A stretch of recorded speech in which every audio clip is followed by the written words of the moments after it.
actually prepare anything to say today, but I was compelled by all the women who got up to speak, and I actually like to speak a little bit on my experience. Excuse me if I stumble, but just for women of color who feel like their experiences aren't valid, I want to tell you that they are. When we think of all the types of sexual violence that occur, doesn't mean you need to be touched or anything physical needs to happen. In my experience, I was made to feel like a token. I was fetishized.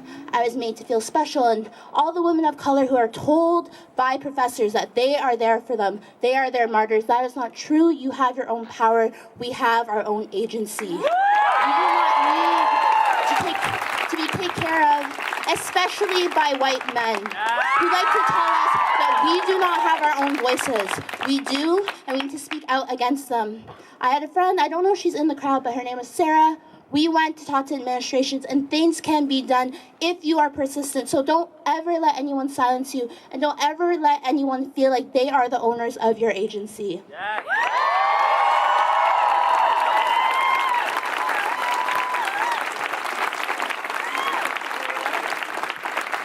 Anyone else? Are you coming to speak? Yes. Fantastic.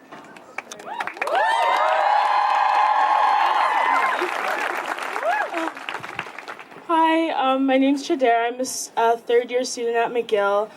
I just felt empowered by all the women that had spoken before. So excuse me if I stumble. I'm not really sure exactly what I'm gonna say, but I did just want to share a bit about my experience. Specifically, there was one professor who is a white man. I don't know if I can even say his name. I won't say his name, but basically there are a lot of allegations against him. His office has been moved off campus, so technically it's okay, but I was made to feel extremely uncomfortable to go to office hours to the point where it actually affected my academic performance. Was also dealing with family issues at the time, so I just wanted to say that I hear all the people that have spoken, and I stand with you. I also just wanted to say specifically to Black women and Indigenous women and women of color who already we come here and we look around and we don't really see people that look exactly like us. We turn to faculty members and they're all white and they're teaching our African studies classes, telling us about colonialism. I just wanted to say to all of you guys that I stand with you, I hear you, and the issue at hand, there's so many issues at hand with this administration, and I feel like I'm so happy that we are finally speaking about all of them. I think it's really important to remember, obviously, all the intersections that exist, the fact that already we are so uncomfortable coming here, and we look and there's no one who really looks like us. So I also feel like it's really important to talk about representation and the fact that at McGill, it's null and void, like where is it? And so that's another thing that I really did just want to bring up. And to everyone, your experiences are so valid. You are so beautiful and important. And thank you so much for coming out here and empowering women like us.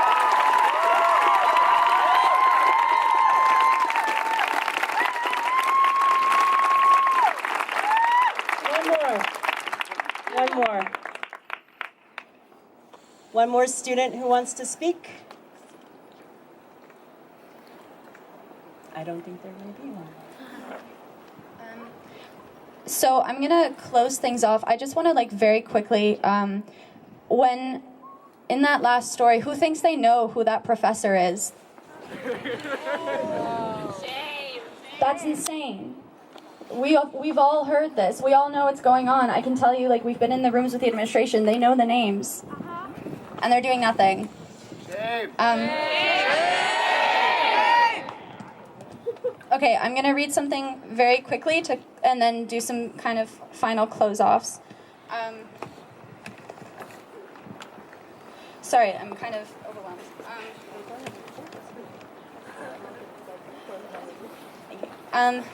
Okay. So, as many of you know, yesterday the McGill students and staff were sent an email addressing the SMU open letter. I'm just going to talk about it.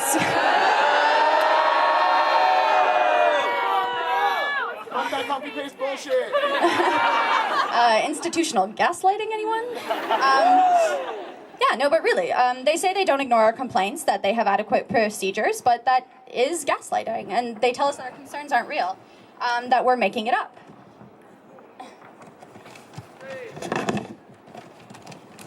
We heard from students today about the various experiences that they had, and this just goes to show how wrong that email is. They say that is not the case, that McGill leadership ignores reports of sexual misconduct by members of the community, but we have, as student representatives, firsthand of experience of the opposite. As of 11:30 this morning, SMU's open letter has received over 2,100 individual student signatures.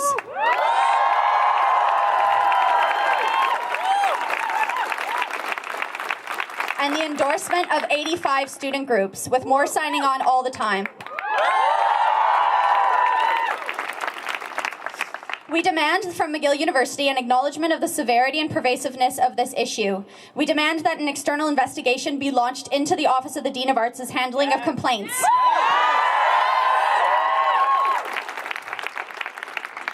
For all of my policy lovers out there, we demand that, we demand that the university commit to making the policy against sexual violence truly stand alone.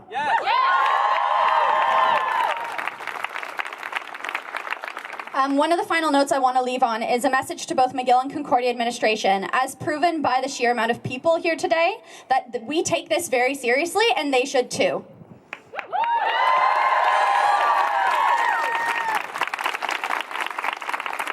So, because things are winding down in the school year, and we assume that they're just going to try and wait until exams start, and they figure we won't pay attention anymore, to McGill University. If you do not, by Monday, acknowledge that there is a problem with the existing climate, policies, and procedures on campus, and commit to launching an external investigation into the Office of the Dean of Arts, we will be reporting you to the Minister of Higher Education's office.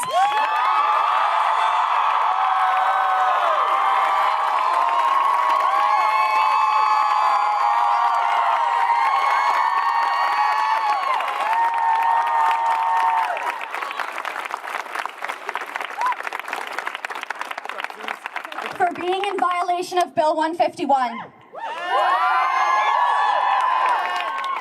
And we will ask Minister David to step in and intervene in the continued violence on this campus where you will not.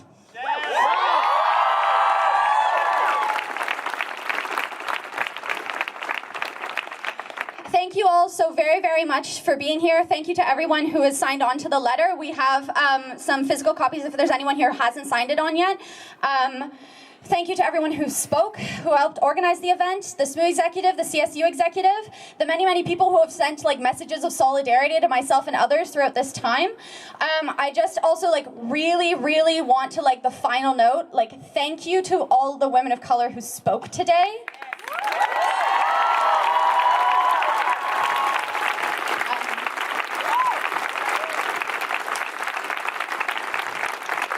And I'm gonna ask any media that's present, please don't come to me after to get quotes and stuff. Please go to them.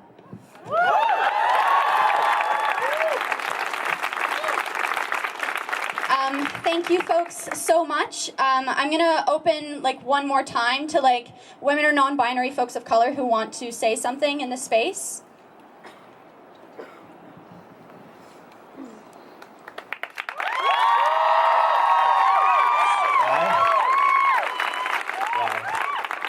Hi everyone, I'm Arno Pedram. I'm a third-year student here. I'm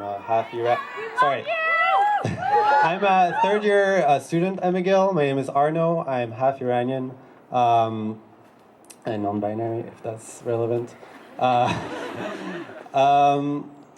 am from the McGill Daily, and 3 days ago we sent out a survey on Twitter asking if people could talk about the word-to-mouth system at McGill surrounding sexual predators, especially profs.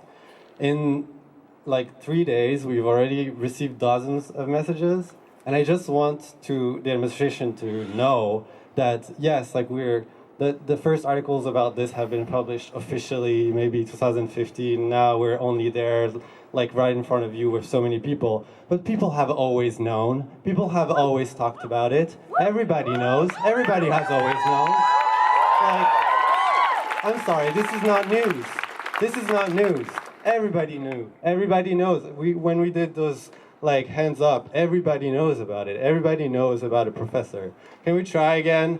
Who knows about at least one predatory professor at McGill or Concordia? Yeah, I don't think there's any hand down. Like, I'm sorry. What else do I have to say? Yeah, I just like, I don't know if you, and yeah, if you've seen the response to the petition, they haven't even responded to the petition. They have like kept their stance, like they just like made a standard comment on their policy and what they're doing. That's not what we're asking. We're asking for a third-party investigation into those things. We are asking for the administration to actually respond to what we're asking. So yeah, I just want to point out the administration is still kind of dodging again, like when there's thousands of people signing this up and thousands of people here today. Congratulations to all of you. And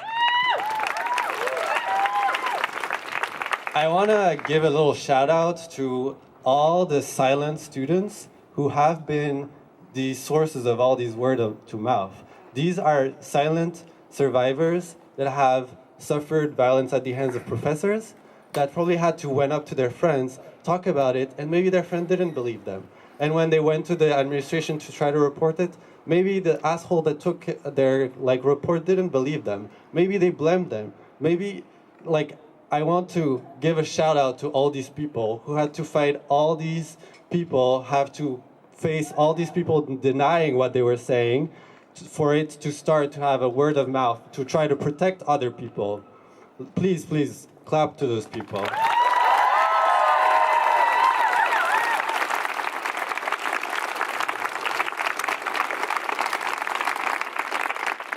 Yeah, that's pretty much it. But remember who people that came before us, for us to know what we know now.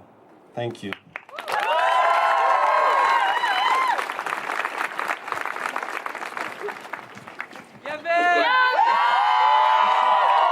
Hi, everybody. Can you hear me in the back?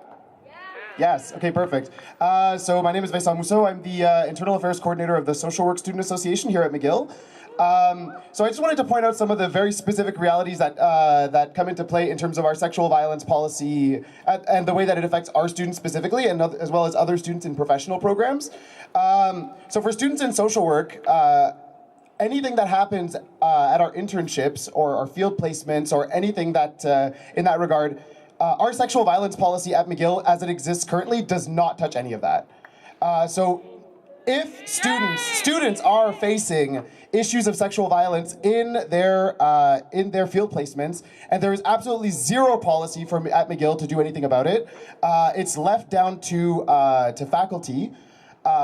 We have students who have been mobilizing for years trying to get this done and who recently created an entire policy brief. We've been pushing the School of Social Work to adopt this. We have amazing news that it's in its first draft, and we're going to be adopting it hopefully by the beginning of June. So to ensure that all students in the School of Social Work are feeling safe when it comes down to fighting issues of sexual violence in their stage. However, the same issues that pervade this administration are also pervading that administration. That's our social work building, by the way. I know, it looks terrible. Yeah, they're the exact same issues. We had an initial demand that this policy brief be adopted and in place by April 7th, so that students who are going into block placements on May 1st will be protected by this policy. This has not happened, and the university administration is still dragging their feet on this. This is unacceptable. Can we hear some noise and make sure that they know that we are going to be fighting for this?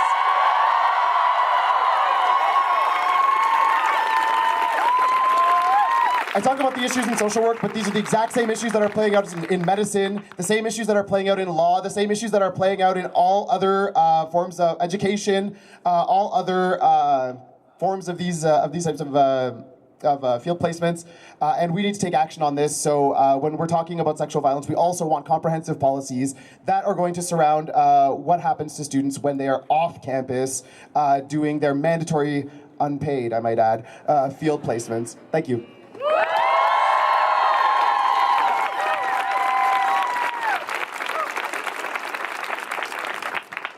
Hi, my name's Arshion, and I'm a first-year student here at McGill. And I just wanted to talk about kind of the racism that exists in McGill. I'm Bangladeshi, and during one of my class activities, a group of boys said to me that I looked like I came from a country full of insects. That I looked like it.